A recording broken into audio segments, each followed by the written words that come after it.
Look no further because this is how to plan your book as a pantser, or at least the way I do it. I start my day with my favorite coffee shop and my very much needed caffeine.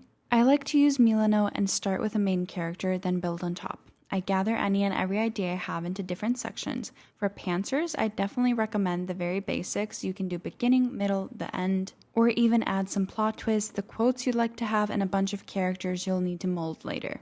This keeps the entire book looking clean and shows you exactly what you're working with in a visual way. There is such a fine line for me with being completely motivated and just knowing where I'm heading with the story versus being completely unmotivated because I plan too much. To avoid this, I honestly just add a little on top of the bones of the story, not even the meat or the whole nervous system, but just a little to get me going. I like to group chapters together, for example, saying in chapter 1 through 5, I will introduce the status quo, in chapter 5 to 10, I will introduce the love interest, and then this will happen too. And then I start writing. I won't usually have a hiccup until at least chapter 8 to 10, so at that point I go back to the story that I planned out and maybe add a little detail in between. While these tips are simple, I promise they work wonders. If you want to know more or just want to be my book bestie, make sure to follow along. Bye guys.